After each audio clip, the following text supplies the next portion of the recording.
The name of the game is wrestling, and that's what we do best. If I were Chris Benoit, I'd be working sick. Tick, tock, tick, tock. There's only so much time left until I am crowned the new WWE Champion. I will take you down like the punk that you are. Kurt Angle, let Chris Benoit know you want to take this championship. Good luck. Kurt Angle may be a protected champion, but if there's one thing that I believe in, is that I am better than Kurt Angle. Will Chris Benoit realize his life's dream at the Rumble? It's Angle and Benoit for the WWE title.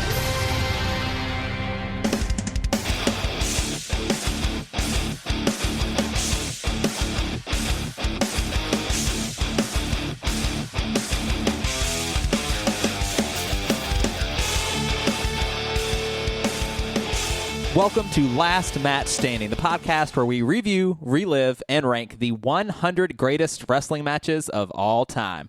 As always, I'm Spencer. I'm the gold standard. And I'm Rico's tag team partner. And today, we are coming to you from January 19th, 2003, Boston, Massachusetts, the Fleet Center, currently the TD Garden, for the Royal Rumble, Kurt Angle versus Chris Benoit for the WWE Championship. Or as the network puts it, Kurt Angle defending his title. It sure does. I mean, I don't blame him, but still, like, come on. Yeah, and Kurt Angle does defend his championship. Yes, he does. He defends it wearing a blue singlet. His opponent wearing red pants. So I've brought this down as red versus blue. It's red versus blue, baby. The same year that Rooster Teeth launched red versus blue on Machinima. Oh, my God. You're so right. Hey, there you go. That's crazy. They must have known. Like, they just totally coordinated it. Oh, yeah, they're definitely diehard wrestling fans. WWE Royal Rumble, sponsored by Red versus Blue. This is Kurt Angle's first title defense of his third WWE Championship reign. I know, right? As It a is. matter of fact. Yeah, this came right after a World Heavyweight Championship defense that almost killed the crowd. Almost. Okay, it killed the crowd. Yeah, so the world, and that's actually a really interesting part of this, is how starkly different. Is starkly a word? Yes, it is. Starkly. Starkly? Yeah. I don't know. Stark. It sounds like a Game of Thrones house. Yeah. How It starkly. does. It does. Starkly is coming. It is very clear how different these two world championship matches are, right? Triple H and Scott Steiner for the world title. And by the way, it's cleanly shaven Triple H, which is the worst Yes, of all of them. Gaston with his high ponytail. And it's wearing the thong Scott Steiner. Oh God, they're both wearing thongs at one point in this. There's the episode of like Raw where he gets stripped and he's wearing a fucking thong. It's all too much. The whole thing is too much. It's like, Triple H, why are you wearing? But they go from that world title match that ended in a disqualification to this 20-minute Angle Benoit wrestling clinic. Yeah. It was very much representative of what was going on Raw and on Yes. SmackDown at the Yeah. time. I This mean, is- Raw was all about your over-the-top storylines, right? You have this Lita and Kane thing going on. You've got all these really crazy over-the-top things going on. And on SmackDown, for the most part, they have the awesome technical wrestling. They have the junior heavyweight or cruiserweight division going on with Rey Mysterio and Chavo Guerrero putting on absolute Clinics. barnstormers. It's almost like they were intentionally trying to do different things and see what sticks. Do you know why that is? Why is that? When they had their weekly conference calls, the first time they did one, even though he was the head creator for SmackDown, Paul Heyman was accidentally put into the Raw conference call, and he didn't tell anybody for over a year. So he would hear their creative and go, okay, this is what they're doing. We're going to do this. They want to do drama. We're going to have in-ring matches. We're going to have, yeah. I had never heard that. And when Vince found out, Vince was like, God damn it, that's brilliant. Vince was like, oh, That's because good they were shit. Yeah. Oh, God. I don't want to. That's good shit. I don't want to draw parallels between us and Chris Jericho's podcast just yet. Yeah, but, yeah. It's too funny. But yeah, he was on the conference call for like over a year before anybody found out about it because he would just mute himself and just listen to their creative meetings. Insane. Yeah, and then he was like, okay, they're gonna have debates, arm wrestling, and pose offs. We're gonna have wrestling matches. Well, and Kurt Angle is one of my absolute favorite wrestlers Oh, me too. because of just that. He's a wrestler. He has wrestling matches. I mean, if you're listening to this, you probably know Kurt Angle won the 1996 Olympic gold medal What? with With a the broken broken freaking freaking neck. And his understanding and passion for the art of grappling translates so well between the ropes. I mean, every time Angle stepped into the ring, you're guaranteed a high-level performance, and Benoit was no different. Well, the thing about Benoit is he was trained by Stu Hart. So if anybody is going to, and he's one of those guys that, love him or hate him, he is one of those few wrestlers that can make it look like he's actually fighting. Yep. And they do that. And Kurt can do it too. Kurt can do it. Chris could do it. Who's really good at it? Perry Saturn was really good at it. Mm-hmm. He could make a wrestling match look like you're watching an MMA fight. Like they're actually struggling over holds and punches. Ric Flair could do it sometimes, depending on who's in the ring with. Shawn Michaels could do it later in his career. Early in his career, he just looked like, boyhood dream, smiling. Yeah, doing flips. Flips kind of everywhere. Not selling or smiling, that kind of stuff. But this match in particular, Angle versus Benoit, has been hailed as the single greatest non-Rumble match in history of the pay-per-view. That's saying something. And that record has held for 17 years. I mean, the only other non-Rumble match we've discussed was the 2000 Rumble, and these are two very different wrestling matches. Oh, night and day. Oh, yeah. I mean, that's a storytelling bloodbath car crash. This is a pure technical spectacle. So Kurt Angle said, when asked about his career-defining match, his response was, if you want to learn and understand the art of pro wrestling, you need to watch the 2003 Royal Rumble World Championship match. Wow, really? Not the World Championship match, the WWE Championship match. Don't watch the World Championship match. You are, first of all, stealing my quotes. I thought I might. Well, just out of curiosity, just jump in front of you with this one. just out of curiosity, when did he say that? So what I have is from his Instagram in December of 2018. Okay, this is recent. Yeah. Okay. So he posts a picture of the match, and he says, "This is how the match was explained verbally to those who haven't watched it." And I quote, "Professional wrestling in its purest form is as beautiful as ballet, as elegant as a ballroom dance, and as captivating as a theater. By purest form, I mean technical wrestling, which in today's world is almost non-existent. The fiery chain wrestling involving great chemistry, in-ring psychology, and dreamlike storytelling is something that happens when all the stars align." And then he says, "This match was one of my best performances of my career. If you haven't seen it, give it a look." But he also says in an interview this January, so just a month ago, in an interview with Sport Bible, he says, "I do remember my match at the Royal Rumble with Chris Benoit for the world title in 2003. That was my best match ever, I think. Chris Benoit was the real deal. He was probably the best in-ring performer. I wouldn't say overall talent, but as far as an in-ring performer, there was nobody better."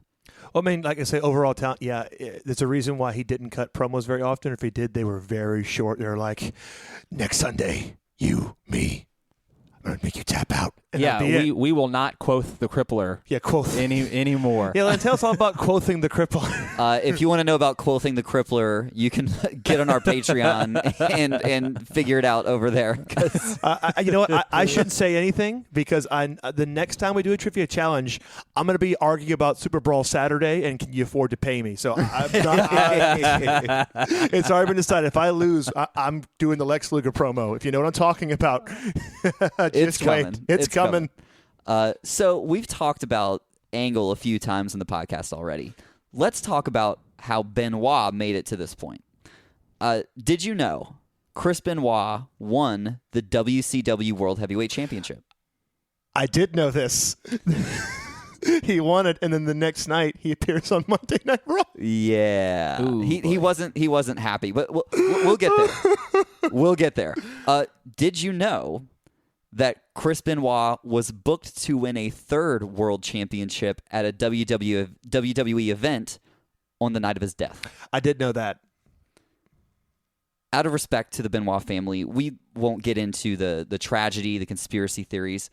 What's important is the legacy that is left behind and the amazing matches that entertained fans across the world for 22 years. Yeah. Fun fact, though. Oh. Benoit's career lasted 22 years. The same number of championships that he held across WWE, WCW, ECW, and New Japan. That's wild. But to your point there, it's been said a million times across interviews, articles, and other podcasts. I just want to say personally, it's been nearly 20 years, and it is possible to separate the performer versus the person, and we're strictly talking about the performer. Well, he was certainly one of the best to lace up a pair of boots, in my opinion. I think so. And he said it a million times, and it's been said about him before and after that he was one of, if not the best technical wrestler of all time. He's the second of 4 men in history to achieve both WWE and WCW Triple Crown championships. Oh, my God, you're right. Not very many people can say that they've done that. I think maybe the Big Show? And he joined Shawn Michaels as one of only 2 men to win the Royal Rumble in the number 1 spot. Growing up, Benoit idolized Dynamite Kid, just like our little Paul over here. I wouldn't say I idolized the Dynamite Kid so much as I was terrified of the man. He's kind of terrifying. Yeah, yes, he was. Benoit idolized Dynamite Kid and Bret Hart, and I think it's fair to say that his wrestling style is a perfect combination of those two. I would agree with that.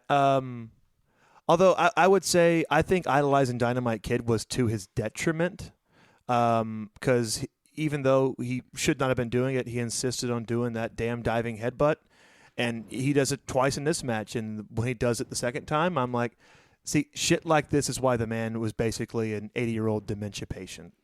Well, I mean, he trained at the Dungeon. He did. So he's absolutely fearless. Oh, yeah. When you train directly under Stu Hart, you earn this amount of grit and technical wrestling skill that it's just, it bleeds through to every single one of your matches, and you can tell, oh, well, that guy trained in the Dungeon. Well, yeah, I mean, anytime you've been stretched by Stu for as long as he was stretched, I mean, it's gonna rub off on you. Yeah, he debuted in Stampede in '85, and he was billed as Dynamite Chris Benoit. In his first match, he attempted a diving headbutt before learning how to land it correctly, and he knocked the wind out of him. And ironically, I bet he did. Ironically, he said he would never do that move again. He would do it twice a match for the rest of his career. He would do it again. In '89, he started training with New Japan, and he donned a mask at that time and wrestled as Pegasus Kid. I was wondering if you were going to talk about this. And he went on to have a legendary feud with Jushin Thunder Liger, eventually claiming the IWGP Junior Heavyweight Championship. Benoit went on to win the inaugural Super J Cup tournament while in New Japan. That was in '94, defeating Black Tiger, Gedo, and the Great Sasuke in the finals. I believe it's pronounced the Great Sasuke. Excuse me. Sorry, that was too much Naruto. That was was it? Sorry, that was my reference to Canadian Stampede. In '94, Benoit began working for Extreme Championship Wrestling in between tours of Japan. He was booked as a dominant wrestler there, gaining notoriety as the Crippler after putting Rock-O Rock out. However, in my opinion, the name was solidified on November 2nd, in the November to Remember, when Benoit accidentally broke Sabu's freaking neck within the opening seconds of the match. Oh yeah, it's bad too. Like if you watch it in normal speed, like, ooh, that's rough. But they kept pausing it. Yeah, what happened exactly? What was he doing? I think he was doing either a tiger suplex or a dragon suplex, and Heyman would show it, stop it in the middle of the landing, and just show you, okay, this is how the spine is supposed to connect to the neck. Here is Sabu's neck, and here's his spine, and it's like it's supposed to make like a T shape. It's a Y. Well, that's a good point, because Heyman is the one that encouraged Benoit to keep with the Crippler name after that happened. Yeah. So after this match happens, Benoit goes back to the locker room and he breaks down. He's absolutely freaking out over the possibility, because he could have paralyzed Sabu. Well, for all they knew, he killed the guy. Right. And so Paul Heyman is just like, no. Sabu's going to be fine.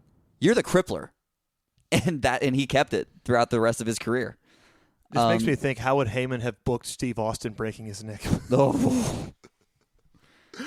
Next week, Owen has Owen did have this T-shirt. Never mind.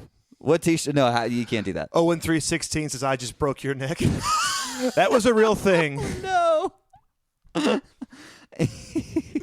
In WCW, Benoit impressed the likes of Ric Flair so much that he was invited to be one of the legendary Four Horsemen alongside the '95 iteration of the Horsemen with Flair, Anderson, and Brian Pillman. That is a stable. Yeah. That's all I'm going to say right there. I mean, if they don't make it into the Hall of Fame, come on. We'll see. We'll see. Doubtful. In 98, he had a long feud with Booker T over the WCW Television Championship. And this is when they had the original Best of 7 series. You may recall they would relive their Best of 7 series on SmackDown, this time feuding over the United States Championship. I believe it was U.S. title, right? Yeah. Yeah, on SmackDown, U.S. title. By 1999, Benoit was unhappy working for WCW, and like Paul mentioned, they kind of had this last attempt to keep him in January of 2000. They didn't even try to negotiate with him. Like, hey, Chris, you're going to win the title tonight. All right, great. He already signed his contract with the World Wrestling Federation. He didn't tell him. So he won the belt, got the payoff. The next night, he is in the front row with Perry Saturn, Dean Malenko, and Eddie Guerrero on Friday Night Raw. So the belt next night. The belt was vacant. Do you know who he beat for the belt that night? Oh, was it Sid? It was Sid Vicious. That's right. Paul knows everything. I'm just trying to think. 2000, like they were really pushing Sid, and then he cut his amazing. You think that I'm half the man that you are, and I have half the brain that you do. And then conveniently, Sid loses the title and never gets near it again. Yeah, I wonder why. I know why. Oh, we're not. Oh, Oh boy. that was like a year later. Damn it. Wow. So WCW then refused to acknowledge Benoit's victory as an official title reign. However, WWF recognized Benoit's title reign, and he is introduced as the former world champion whenever he does debut. Benoit made his WWE debut in 2000 as a part of the Radicals faction, including Dean Malenko, Perry Saturn, and Eddie Guerrero. Did you know there was supposed to be a fifth member? No, who was the fifth? The fifth member allegedly was supposed to be Shane Douglas, but he had so much heat with Triple H and Vince that he said, fuck you. And I'm sure he really, really, really believed that was the right decision to make at the time. Man, Shane Douglas. Yep. What a huge, because Shane was no stranger to WWF. No, he had been there, but like he had like nuclear heat backstage, and they were offering him like not the same money that WCW was paying him, but they were offering him like really good money for the time to come in as this big hot angle, and he said no. And if I'm him, I like take the money, keep a low profile, and just have good matches. And it would have been an era where they'll never be featured again, and look, they're on TV, or they're in the Hall of Fame. So yeah, if Jeff Jarrett can come back and be in the Hall of Fame. It's like, Jeff Jarrett, Ultimate Warrior, even Kurt Angle it burned that bridge and he came back. CM Punk, granted he is contracted with Fox, but still, he's technically affiliated with the company now. So I think there's a crack in the door there. I think I don't think he wants to. I think he's made his mind up, but we'll see. We'll see. At this point, you just don't know. That's true. But so whenever we get to this point in the timeline, Angle and Benoit are kind of both on these meteoric trajectories. They're headed straight to the top of WWE. Less than 3 months after his debut, Kurt Angle defeats Val Venus to become the European champion on an episode of SmackDown. And 3 weeks later, at No Way Out, he defeated Chris Jericho for the Intercontinental Championship. He becomes the Euro Continental Champion. The Euro Continental Championship is defended at WrestleMania 2000. It's like the only good match in that card.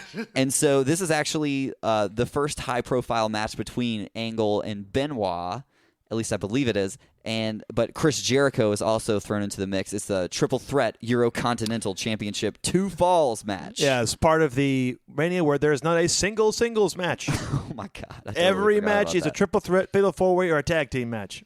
Every single one of them. So the first fall was for the Intercontinental title, and the second for the European. Angle loses both belts. But he is not pinned or submitted. Jericho and Benoit pin each other for both of the other 2 belts. That's a bummer. But yeah, Benoit walks out the Intercontinental Champion.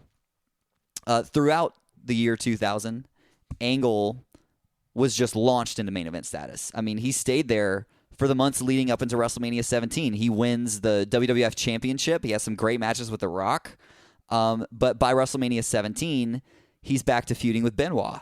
And they compete against each other for the second WrestleMania in a row. Yep. And this begins a series of back and forth battles between them. I mean, They Angle have wins at WrestleMania, but then they have the ultimate submission match. The ultimate submission match. And Benoit wins that one. Yeah, so they're kind of trading back and forth. And then Judgment Day 2001, Angle and Benoit competed against each other in a 2 out of 3 falls match for Angle's gold medals. I remember this. Benoit wins the first fall. He pins Angle. Angle wins the second fall via submission, and Angle wins the third fall, which is the ladder match where they put the medals. Oh, I remember this. And he wins by the help of Edge and Christian, obviously, because there's a ladder involved. There must be Edge and Christian around. Right. A few weeks later, Angle defeats Benoit in a steel cage match on Raw. But in 2002, Benoit gets the upper hand on him, defeats him at Unforgiven. So obviously, again and again, these two are constantly being thrown at each other because they just have that magic together. They really did. And there was never like a moment where okay, this man is the clear victor. Their feuds were never settled. But it worked because they would feud, they'd have 2 or 3 matches, high profile, and then they would kind of go their separate ways. And then they'd always come back and no, we never settled who the better man is. Let's do this. Well, and what happens when you can't settle who the better man is? You have a match for the title. And then when you can't beat him? You join him. Yeah. And so they go on to be the first ever WWE Tag Team Champions on October 20th of 2002 at No Mercy. I like those belts, first of all, and I man, and I love because I remember there's a match at Survivor Series 2002 where Benoit and Angle defend their championships in a triple threat against Los Guerreros and Edge and Mysterio, and it's just a really good triple threat tag team match. But the whole story is Benoit and Angle can't get along, despite the fact that they're paired and they tag well together. They can't get along. You know, they win the trophy when they get the tag titles, and they break the trophy and accidentally hit Stephanie. And, the whole thing. It's You're great. bringing back some memories here. Oh yeah, it's so great. So there's that sort of yes, they're so great together, but they don't like each other because they want to know who's better. Yeah, it was a really interesting time in tag team wrestling history. I mean, you had these two guys who were essentially not a tag team coming together to become one of the greatest tag teams ever to walk, in my opinion. And those belts were beautiful, Spencer. I mean, they were just... Here's a fun story. We're thinking 2003-ish now, right? That makes me 10 years old. That was Oh, God. That was the WWE Tag Team titles from SmackDown. Was the very first toy replica belt that I got. And Shut up. Man. the very first one. Yeah. The first toy replica belt I got was also from this time period, but it was the undisputed WWE That's a great one. Championship. I love that belt. That's a great one. That's Which a great is belt. the one that they're fighting over in the Right. match we're about to cover. Right. And then I followed it up with the Intercontinental Championship, which I loved. Yeah, I think it was WWE Tag Team, and then Did you get 2 or just the one? it was me and my friend. We each got one. There you go. Right. Because that's what you have to do. Yeah, because there's 2. I am the tag team champion. Yeah, I know All Daniel right, Bryan Kane. and Kane yet. I'm the tag team champs. Oh, I'm the tag. Hug. Fucking love wrestling. Hug it out. But no, and I loved this iteration of the split between Raw Tag Team Champions and SmackDown Tag Team Champions, right? It was the WWE Tag Team Champions and the World Tag Team Champions, just like the WWE Championship and the World Championship. They did it right. I believe this it's time. pronounced Universal Championship. We're not going to talk about that right now. Although I do kind of like how the belt's blue now. It's not nearly as ugly. It's okay. It's okay. I do like the blue. Blue's a better color than red. I'm not looking forward to seeing it around the waist of Goldberg. But okay, moving on. It is an interesting pairing, Chris Benoit and Kurt Angle, because they were tweeners, right? When they were the champions, it's like you couldn't really tell if they were going to be heels today. They kind of did the Charlotte Flair thing. Is she going to be a face today? Is she going to be a heel today? But the most interesting thing about them was their, like Spencer was talking about, how they just, as good as they were, they could not get along No. behind the scenes or even in the ring sometimes. Right. which was awesome. I mean, it was really cool to watch because, kind of to your point about how they were both on this meteoric climb, you're seeing two guys, Kurt Angle, who's already had multiple, 2 WWE Championship reigns at this point, winning tag titles with someone who is arguably the best technical wrestler in the business at this moment.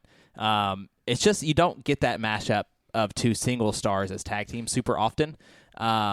So it would have been great regardless, but throw in the whole, they are individually. It kind of reminds me of not too much later when Eddie and Ray, WrestleMania 21. Yeah. Because they're tag team champions at that point, and they're trying to figure out who's better. So it's kind of similar to that, except in this instance, we have the WWE Championship to fight over. Well, and they actually lost the championships to Rey Mysterio that you just mentioned and Edge. That's right. And that's another one of those, you mash together two contradictory styles that blended so well. Edge and Rey were a joy to watch. They were so fun to watch. I completely forgot that was a tag team. Yeah, how about that? Yeah.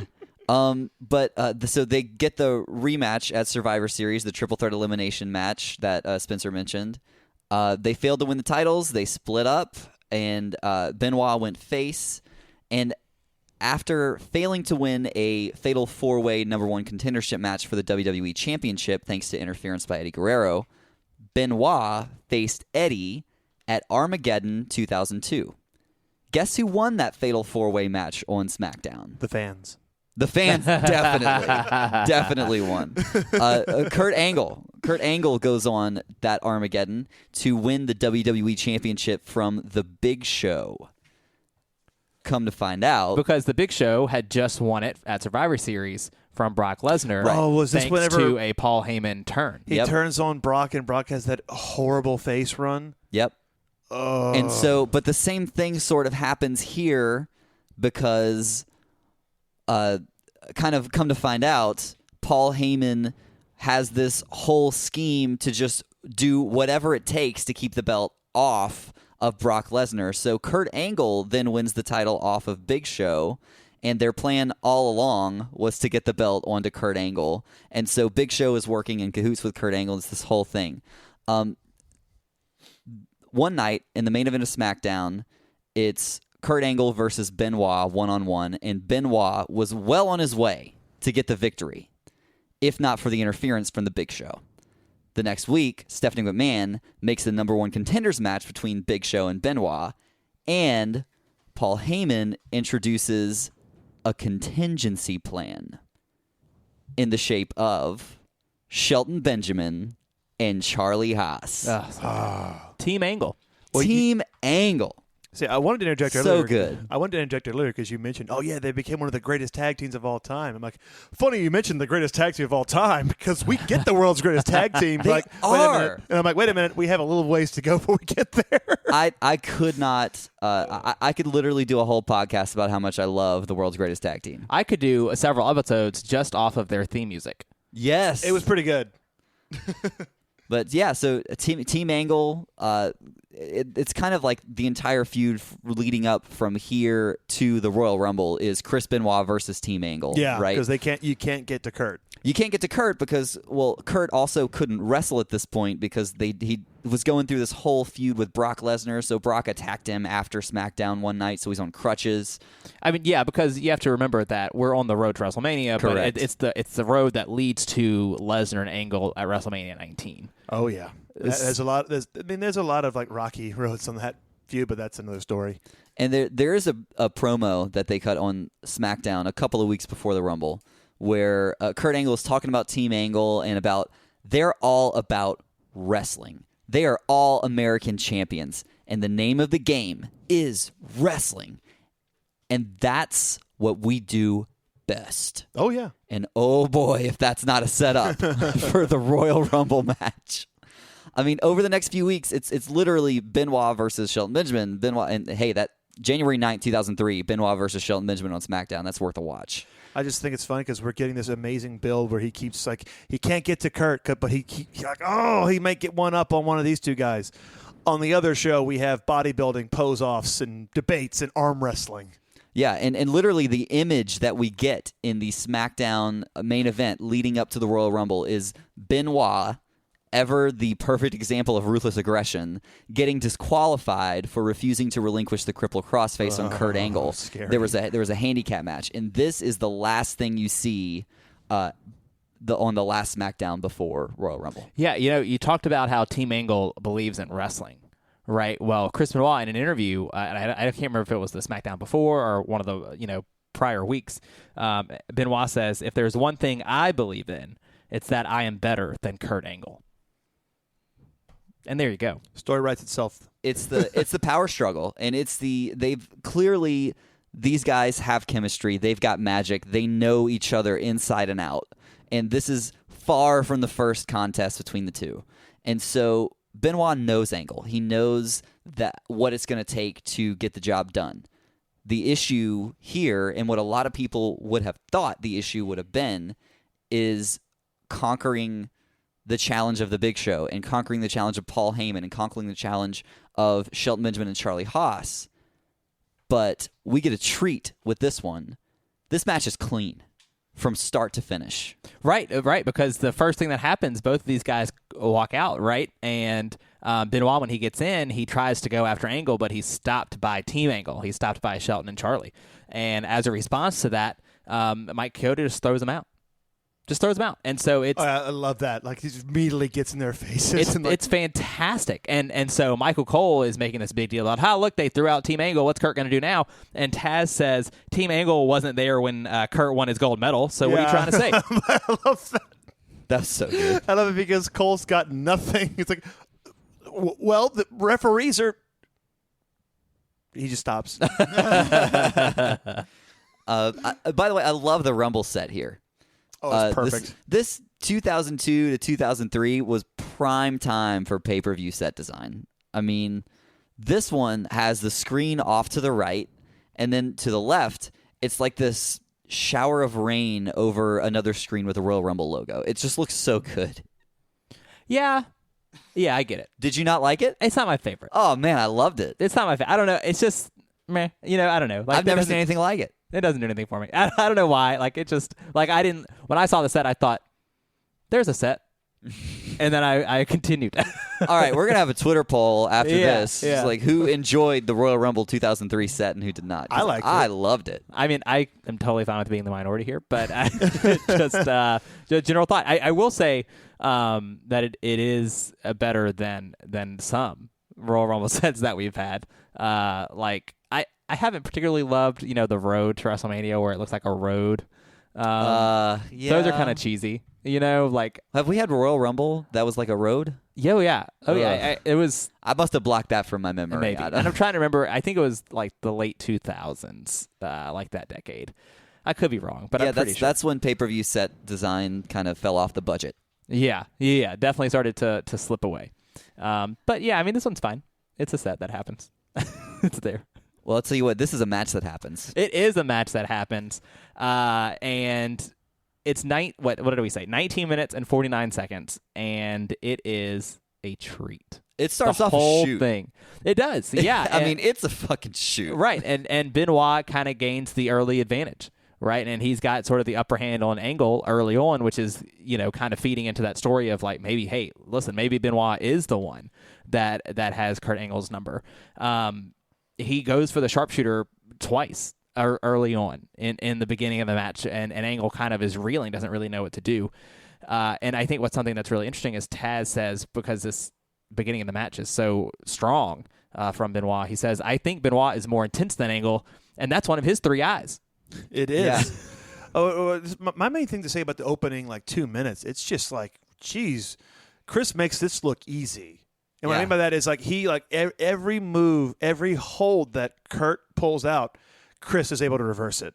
And I don't think there's anybody else that you can say who's been able to do that against Kurt Angle in the ring. And just make it look legitimate. Flawless. And just do it and make it look that easy. He makes Kurt Angle look like an amateur in his opening bout. And they kind of force each other to do things that you don't normally see in the ring. So there's one moment where they're just standing in the middle of the ring. They I think they're in a collar and elbow tie-up.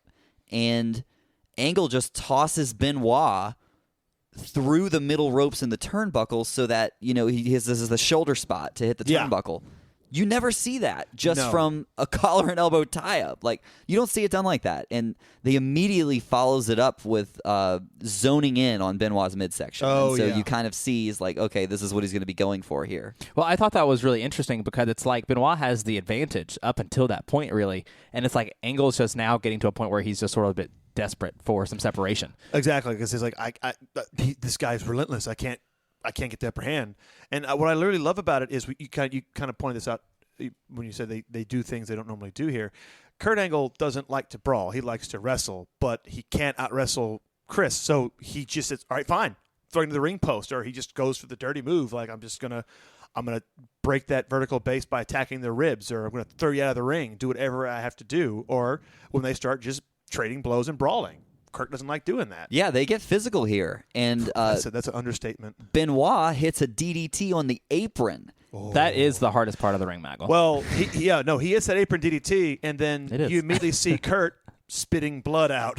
So I think he broke his nose. I think he broke his nose. Well, and then they show the replay, and when his head bounces, Yes. his face bounces off the apron. It's It's a good nasty. sell. Yeah. But I'm not sure how much of the sell is the sell. Right. I don't know the sell. I think Kurt just got a little too overzealous there because he's jump, bro, don't jump for this. Well, so Angle had kind of gotten some momentum at that point. Yeah. Before that moment, right? He had gotten Benoit in a sleeper hold until Benoit was able to force himself out of the ring. That's when he hits the DDT. And then this is when Benoit goes for the pin once he throws Angle back in the ring and goes for his first diving headbutt of the match, which he misses. And, it's just it's cringy to watch the diving headbutt, Yeah, it right? really It's beautiful. I remember loving it as a kid. I thought it was Well, great. whenever he misses it, it's fine. It's when he hits the damn thing that I'm worried about it. Right. Yeah, because when he misses it, he gets his hands out in front of him. He does. Yeah. He basically belly flops. Right. His stomach and arms hit before his head doesn't hit the ring. The one that comes to my mind as the most difficult to watch, I think, is the WrestleMania 21 six-man ladder match, Yeah. the first Money in the Bank match, when he does the diving headbutt off the top of the ladder. Oh, it's scary. And he busts his stitches, and so he's bleeding all. Ugh, it's hard to watch. Oh yeah, I can see him in there's my mind, he is the way he moves once he Yeah. hits the mat. He's oh There's a reason why Daniel Bryan doesn't do that move anymore. Yeah. yeah. But you got to mention something very important. Chris breaks out the sharpshooter. Yeah, Angle goes for an angle slam, his first attempt of it in the match, and Yep. it gets reversed into a sharpshooter. Sharpshooter. I mean, since I like to think that since he trained with Stu in the Dungeon, that Owen Hart, the inventor, the sharpshooter, taught him that move. That is the tightest sharpshooter I've ever seen. I love Benoit sharpshooter I made a so note much. of this. Even Chris's headlocks look stiff. They do. They man. really do, and that maybe it has something to do with his arms because his arms are scary. Yeah. Oh, his whole. Never mind. But It's one of those things where not only are these guys just good wrestlers and they move so fluidly, but everything is so crisp. And that sharpshooter it's so good. It's just such a good sharpshooter. And you don't see, I can't think of really anyone now that's, first of all, that's finishing move is a submission. Hardly anybody uses it anymore. Right. And not only is their finishing move a submission, but their signature, so to speak, Yeah. like their other big move, is also a submission. The only person that comes to mind is Natty that uses it. Yeah. And that's really it, I think. Angle is able to get out of the sharpshooter, and he gets kind of Benoit back on the mat, and he has him another sleeper, but he has his beautiful body scissors, which again is something. It's kind of a lost art, the body scissors. Like I just think it does it anymore. I think it's so good. And that's one of the things that Angle has always done very well is that grapevine, right? Yes. Any move Yes. any move he gets you in, it could be the rear chin lock, the ankle lock, whatever it is, he likes to apply more pressure and weigh you down. It's almost like, it reminds me of like a boa constrictor. It's like he's just not letting you go, he's squeezing you. So you're saying is we shouldn't call him Wolverine, we should call him the Serpent. Well, I'm talking about Angle, not Chris Benoit. So you're saying we shouldn't call him the Olympic gold medalist, we should call him the Olympic Serpent.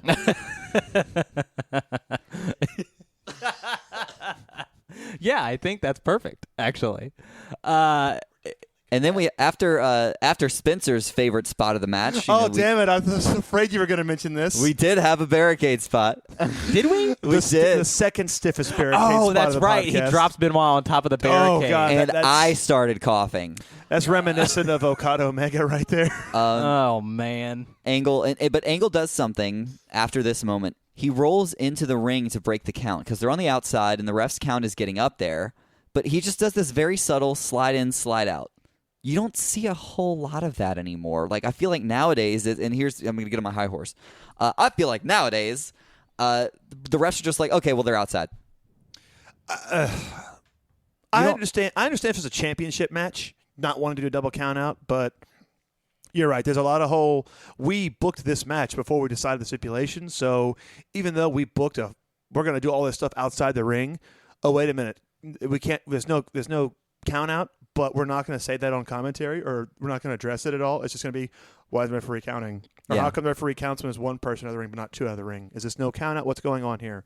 And that just screams overproduced matches. But Well, and that's another thing. If we could talk about what New Japan does so well, and both of these guys have wrestled for New Japan. The 20 count. Is the 20 count. And they have a dedicated person who is not the referee, who is calling the 20 count on the live mic for everyone in the entire. And the closer he gets to 20 is like 15, 16, 17, 18. It's like it really builds suspense. Yeah, but one thing we know we just kind of mentioned it, but New Japan, there is no double count out for championship matches. Right. And I wish it was that way across the board. I mean, I do like if we have like a special guest referee, because Shawn Michaels says all the time. It's like, oh, why isn't he counting anymore? It's like, there's not going to be a count out for a championship match, not tonight. And then I'll go back to the match. I like how he handles it because he knows how to get himself over. And these two guys, they know each other so well. Oh, yeah. How about the triple German suplex? Interrupted. But they both hit 3. Yes. It's interrupted by Angle to deliver a German of his own. It's like they've been in the ring so much they know. And to be fair, Angle knows a thing or two about a suplex too. Oh, yeah. Oh, this is the era where he started doing like the surprise belly to belly overhead. Yeah. Oh, he gets one on I Benoit love in this that. He match. gets one, It's just does it. just Yeah, here we go. Well, I he thought he's- knows that Benoit likes, whenever Benoit sees somebody down on the mat, he goes to the top rope for a headbutt. And so when Benoit goes to the top, Angle's been playing possum the whole time and rushes to the top and hits the overhead suplex. It's gorgeous. Well, it's like I think I coined it as the snap belly to belly overhead superplex. That's it. Yeah, I mean, perfect. Oh, thing of beauty. There were, just so you know, 13 suplexes in this match. Yeah, but they were by different people. They weren't all by Yeah. one person consecutively. Okay, I was not going the Brock Lesnar direction. I know where you're going. Well, I feel but like I'm just I feel saying, like just Brock watched this match. Oh, so I could just do nothing but 13 suplexes. All right, great. Well, if they were 13 varied suplexes, I'd be okay with that. Well, I was don't just- feel agree. like watching 13 German suplexes in a row and nothing else. Well, I was just bringing up the point that these two trade suplexes back and forth, and They it's do. interesting, right? It's 7 Germans all together. I think it's 2 back suplexes, a couple belly to bellies, and then 1 regular suplex. So it's grappling. no, yeah, it's Yeah, a I lot mean- of good wrestling. There's not we have yet to have a grappler the caliber of Kurt Angle, and we've discussed it before. Chris is like on a similar level as far as professional wrestling goes. You know, one of the things that I learned from watching this match, What's that? Kurt Angle can reverse anything into an ankle lock, Oh yeah, including an ankle lock. yes he can. I mean, the series of reversals is just masterful between these two. I mean, you've got ankle locks into cross faces, and Oh, I have an entire sequence that I wrote down, and I'm going to read it word for word. We're ready. So, okay, Kurt goes for the angle slam. The angle slam gets rolled into the crossface, which shifts into the ankle lock. And I'm like, Chris Benoit locks in the ankle lock. Kurt Angle somehow, I don't know how I rewound this. Like, what? How did he do that? He just like kind of rotates, and all of a sudden, we're in the ankle lock by Chris now. I'm sorry, by Kurt. And then Chris rolls that back into the crossface. it's insane. And then Angle finishes it off with what Taz coined and said was the banana split pinfall attempt from that last crossface. So, Paul, you're absolutely right. It is a incredible sequence. It's like, yeah, it's fantastic. Like, he can't get the crossface, so he just says, fuck it, locks in the ankle lock, and then Kurt rolls out of it. And then, and then Kurt does the angle slam while still in the crossface. Oh, which is gorgeous. Which brings me to the first sign of the night that I'd like to mention here. As soon as Angle goes for the pinfall after the angle slam, if you look up, you can see just on the left side of the screen, someone just holds up a sign in one of the first few rows that says jerks. Yeah, I saw that too. Jerks. And I was like, who? Who are you referring to? I need to know. Probably Triple H and Scott Steiner. Triple H and Scott Steiner. I think he made that sign during that 23-minute match. You know what happens after the angle slam, though, which is one of my favorite things in professional wrestling, and that's Angle pulls the straps Drops down. the straps, and as soon as he does it, Taz, I'm getting goosebumps here, Cole. Yeah, the straps are down. He puts the ankle lock back on, but Benoit rolls through into a pin attempt. Oh, God. The near falls right here were legitimately giving me anxiety. Well, and it's somewhere around here we get the entire German suplex segment, right? Oh. Benoit goes for a German.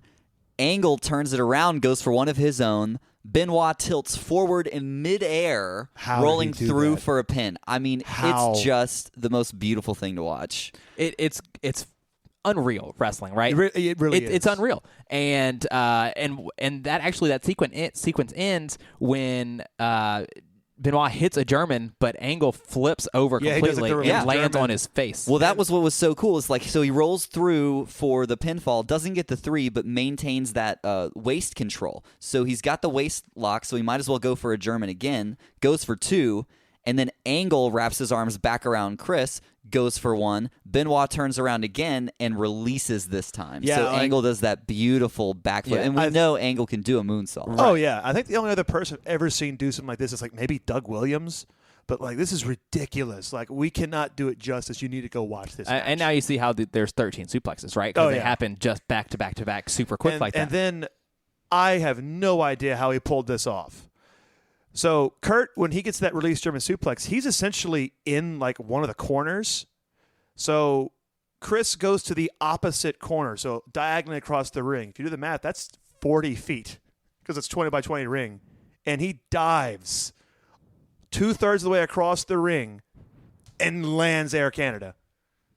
He does dive all the way across the ring. Taz calls it 14 It's feet. impressive. Yeah, it's how do you dive further than that? You know what I mean? How does he just throws his entire body? He just does it. I'm like, there's no way he's going to land this. Oh, my God, he landed it. He did. And then I also noted he's definitely concussed after that. Well, as Benoit attempts to lock in the crossface here, and Angle does a forward roll to escape, which is always beautiful, picks Benoit up into the powerbomb position, but Does the fucking gory does special. the gory special into the corner. Into the corner. But Benoit kicks out of this. Well, no, the gory special actually sets up the angle slam. Yeah, our but second angle I'd slam like of to the point match. out, it's not a proper power bomb, but the word bomb is in there, so it counts. So we're going to count Hey, it. We're going to count it. I like it. Streak I like continues.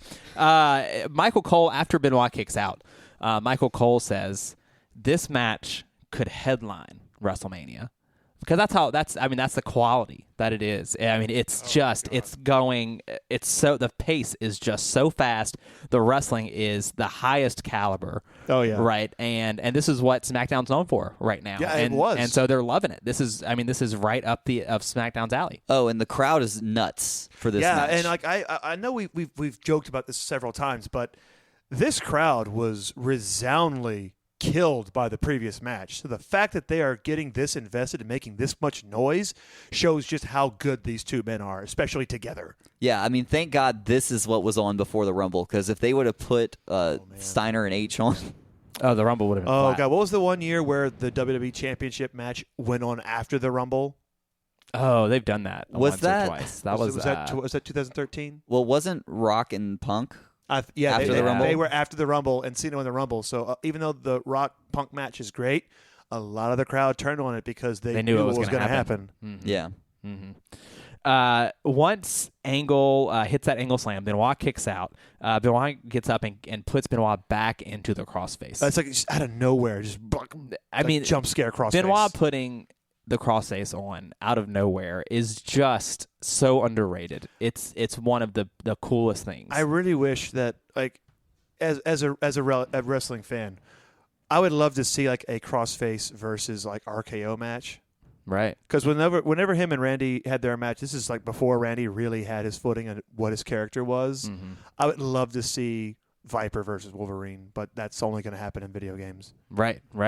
Once Benoit has a crossface back in, Angle is able to reverse it into an ankle lock again. Somehow. Benoit fights to get out of it. Man. He pushes Angle off, but he can't get up. He tries to get to the ropes. Eventually, Angle does what he does best, and that's pull Benoit away from the ropes, center of the ring, and grapevines that leg. But like just like this, it's literally like almost about 90 seconds of just a desperate struggle, and I'm like, good Lord, how is he maintaining this hold? Because we've seen in the past when Kurt would put somebody in the ankle lock, and they would just basically roll forward, and that would break the hold.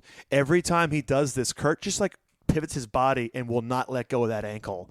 He tries rolling over sideways. He tries doing the forward roll. No. Gets in the middle of that ring, and you're right, that grapevine comes on. Yep, drops into the grapevine, and that's all she wrote. You could see tears coming out of Chris's eyes. Like, no, I'm not tapping out. And when he finally does, oh, God, I just had this big, sigh of relief. Like, after something traumatic happens, you're just like, oh, God, it's over. This was the most real grappling match I think we have on our list so far. Like, watching this match gave me so much anxiety. I agree with that. I mean, no interference from Team Angle. It was just a good, pure wrestling match from start to finish. And after the match, Benoit gets a standing ovation. Oh, man. We got to discuss something here. So I watched this on the network. I watched this on Daily Motion Video, and I even tried my damnedest to find any live rips I could. There is a very, very noticeable dirty cut. So the match ends. Kurt gets the belt. Team Angle comes out. They're all celebrating. Kurt walks to the top of the Titantron. Yeah, I'm still the champion. And then it just jump cuts. It like starts to fade to black, jump cut, and all of a sudden there's Benoit in the middle of the ring, like still sitting down. Crowd is like standing for him, getting an ovation. He stands up, and then pop of the night, he gets this well-deserved ovation. We discussed this before the mics went on. We couldn't figure out what happened here. I looked on Reddit, couldn't find anything. I just kept searching. Well, I found what happened. Evidently, there was supposed to be a pre-tape. Like, the pre-tape segment was going to air. And Vince McMahon said, no, get the cameras on Benoit right now because he's getting an ovation.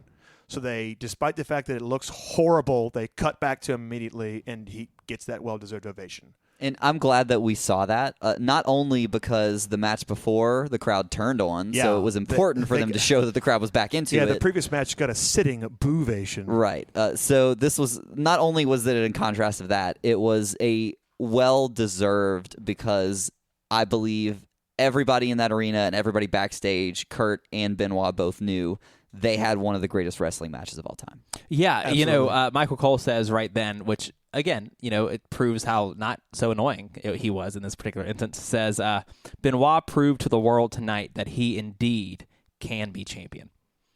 And the crowd loves him, right? They are so excited for what they just saw, because they should be, because it was one of the greatest matches of all time. But there was the second sign of the night, and this one was the sign that I saw, and it was super important that I pointed it out, because I think it's something that this fan wrote on this sign, and I think it's words that we all should live by. And the sign said, "It's okay to suck."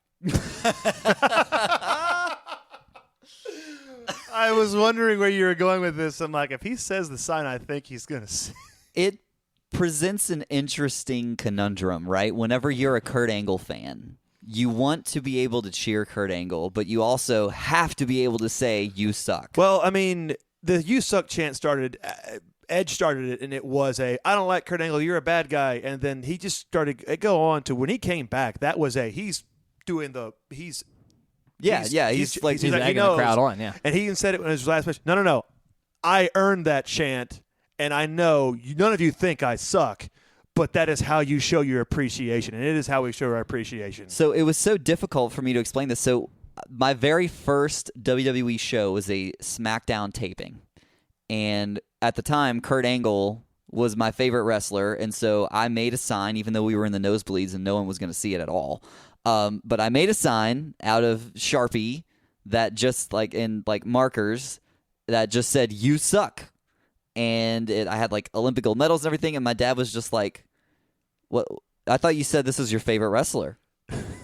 I was like, yeah, you don't understand. This is his thing. Like, It's perfect. And this Dad, is why I'm Dad, making it's this okay up. to suck. It's okay to suck. All right?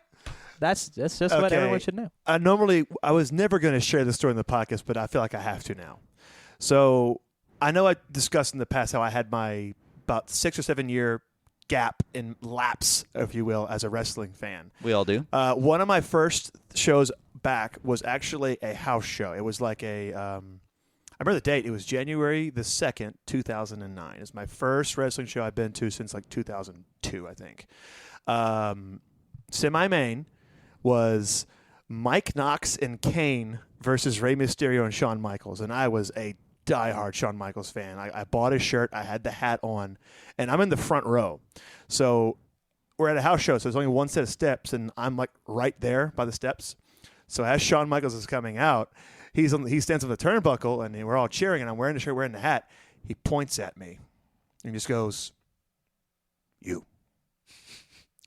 And I think at that moment, I'm like, okay, this is the greatest thing that ever lived. I don't tell the story very That's often, a good but I was story. like, I have to tell the story now. Yeah, I like that. I wish I had told it the last one, but I just didn't think about it. I'm like, he I told a didn't know house that show story. story. I'm telling a house show story. That's good.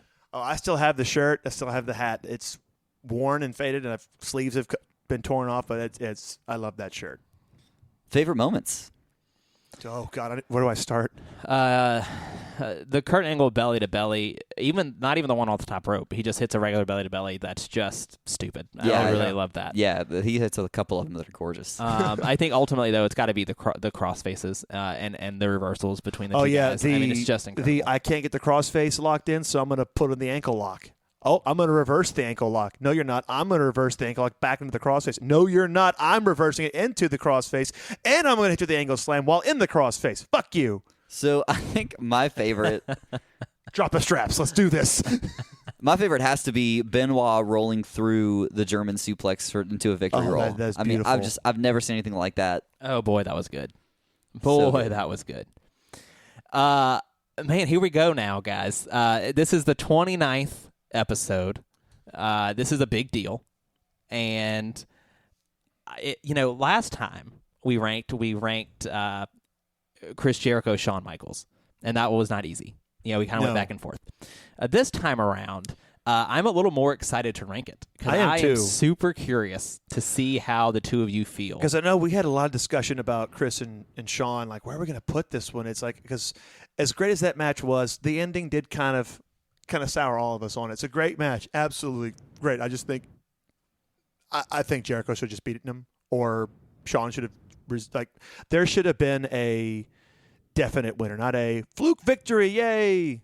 Yeah, agreed. There's no no. In this instance, it's there's very no fluke definite. victory. No, it's very definite, and it's a match. Trying to prove who's the better man. Yeah. And it's a wrestling classic. It's a clinic. It's just And incredibly well done. So a match like this, where does it belong? So I guess the first thing we should ask ourselves is, does it break the top 10? Because I think it's going to shoot Oh, man. somewhere up there. So I'd say you look at John Cena versus Shawn Michaels. Does this break the top 10? I'm going to be controversial and say, yeah, I think it does. You're looking at me. I thought, Of course. I asked the question. Oh, damn it. It is a match that happened that that one could say, it could be argued that it could make the top 10, but it could also be argued that it could not make the top 10. And that is as decisive as I would like to be. Your right stalling now. is So what, just so what masterful. you're here. saying is maybe not top 10, but probably top 9? I'm just kidding. I'm well, sorry. okay, so I definitely think Maybe top 100 somewhere in so there. Oh, yeah, I- top 100. I'm feeling top 100. Listen, I'll even say top 29 at this point. Oh, okay. I would go inside top 20. Okay. I would rank it higher than Chris Jericho, Shawn Michaels. Okay. I would say that. Oh gosh, it's right. Oh boy. Okay, well, let's do the crawl. Let's do yeah, the crawl. So you said it's going to go over Chris Jericho versus Shawn Michaels. Yeah, That would this put is- it at 15. And Paul, you agree? Yeah, this is definitely top 10, top 15 caliber. Okay, so I'm going to agree with that. So Okay. we're right here at 15. if we crawl above that at 14 is Trish Stratus versus Lita. This is the Raw December 2004 match. The first main event women's championship. Actually, it's the second. But it's the match that just shattered ceilings. So did this match shatter ceilings? No, but I think it shatters some egos. Maybe, but I think it also was a moment that defined that Chris Benoit could be a world champion. And Absolutely. a year later, he wins the belt. Yeah, exactly a year later at the Royal Rumble in 2004, he wins the Rumble, right? And to the set up slowest his WrestleMania headlock match. over the top rope ever, but it That made is sense. a fact. Yeah. So I think it does enough to make an impact and a difference. There's a good story told, but it's not going to be one of those matches that defines an era. Or, you know what I mean? No, I wouldn't it's say not one defines of an those era. big. It's not the greatest match in Raw history. You know, it's arguably the best non-Rumble match in Royal Rumble history. I think so. I think we'd be hard pressed to find a better one. And if you think there's one better, I mean, I know we have a Please. couple of suggestions. Please, by all please means, suggest it. send those our way. But I don't know. What more does it have to offer other than it being A clinic. an absolute, there's that word sort of perfection match type, right? That we've said a couple of times. Yeah, now. this is definitely approaching that like oh man, they didn't make any mistakes in this match. The only mistakes are like more nitpicking than anything else. So I think you bring up a good point. It's like, what more does this match have to offer other than the fact that it's just good wrestling? But this is a list of the 100 greatest wrestling matches of all time. Totally understandable. I think what keeps this match out of my top 10 is we knew Angle had to retain going into WrestleMania. We kind of already knew what was going to happen here. They had this whole setup going with Brock Lesnar. It's like Chris Benoit was an afterthought here. Mm-hmm. Even though it's like his moment, even though he loses. Right. And so kind of like Kurt Angle Undertaker at No Way Out. Almost exactly like Kurt Angle and Undertaker. Where it was at just No a Way bump Out. in the road rather than its own thing. It And was so- one hell of a bump, though. So to me, it can't go too much higher than 15. And I think it's strange, right? Our last few matches that we've done have kind of stayed right here in the middle of the list. And I don't know if that's us just trying to play it safe or Interesting. Play it safe. or if it's really genuine, because I think the closest thing I can compare this to is that Kurt Angle, Undertaker, Chris Jericho, Shawn Michaels kind of realm. And I don't know that this one surpasses the story of Chris Jericho and Shawn Michaels, but I do think it surpasses the wrestling capability of those two. So I don't know. Maybe I would put it right there under Trish Stratus versus Lita. I think 15's a good spot. I I want to hear your opinion. just think that I don't want to fall into the trap of like putting the two Angle matches next to each other because they're similar. But when I think about it, these two Angle, well, I guess because we've had one more Angle match and it's the Shane McMahon match. But these two matches are similar in like Kurt Angle, Benoit, Kurt Angle, Undertaker. Again, both matches where Kurt was champion and he was just trying to get to WrestleMania, right? So it's very similar in terms of design and story. Who's the better man? But it's the better wrestling match than Chris Jericho, Shawn Michaels. It's a better wrestling match than Trish and Lita and Charlotte and Sasha. If I'm going to rank it on wrestling, I'm putting it probably 11 right behind Cena, Michaels, and maybe ahead of that. I think for me personally, much like what Landon was saying, I think the only real thing to take away from this match is that long-term like effect this has in the business. Like a month later, we're not even talking about it anymore because a month later we're talking about the feud between Kurt and Brock. So I think that's the biggest downside to this match is that it is the road block, which became a pay-per-view years later. Roadblock into the line. Yeah, Is that what it was? It's a fantastic match, but long term, I feel like it gets forgotten because this was like a 2-month feud that ended, and then these two pretty much never really met again. Sure. And they did, but it was never this high profiled. So what do we think, guys? This would be, for the first time, we would rank a match like in the exact same spot 2 episodes in a row. 2 episodes in a row. Yeah. This would be a last match standing first. But I think that's where I would put it. 15? I think so, too. Yeah, 15. 15. Again. Man. Wow. How about that? Yeah, I'm good with it. 15 for the second week in a row. I think it makes sense. I think it's a wrestling classic that just can't go much farther than right there. Yeah, you wouldn't want to rank it any lower either. You know, like it deserves to be. We're almost to 30 matches now, so this would be smack dab in the middle of that. Sure. There's no argument. I don't think that it deserves to be on the list. I don't think that's an argument at all. It's damn good. And I kind of feel very comfortable with that.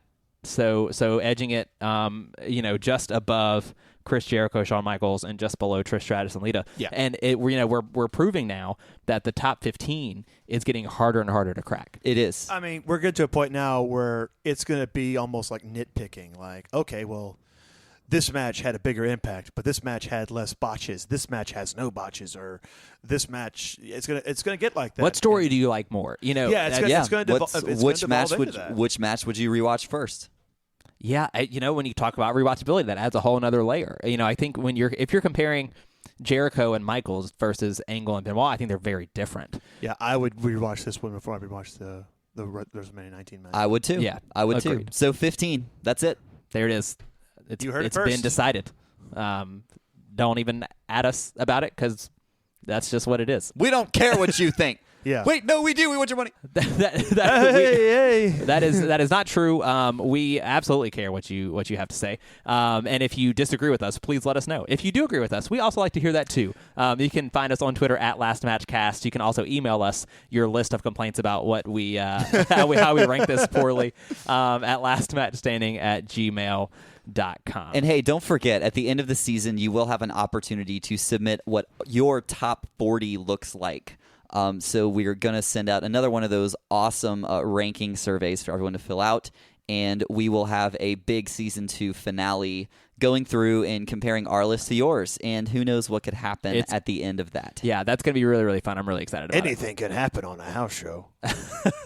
I also do want to remind you, if you want to rate and review, subscribe, share, all that fun stuff, we would love that as well. Any and all feedback is encouraged and appreciated.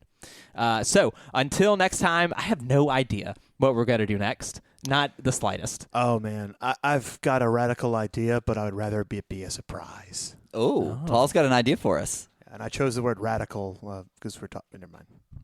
Is it going to be a Dean Malenko match? Actually, now there's some pretty good Dean Malenko matches. There is. That's good for sure. You never know. Show up on a Twitter poll. I might. If you need us, we'll be watching a marathon of World's Greatest Tag Team matches. And eating gummy bears. Yes. No thumbtacks, though. Not this time. Until then, I'm Spencer. I'm Paul. And I'm Landon. And this is Last Match Standing.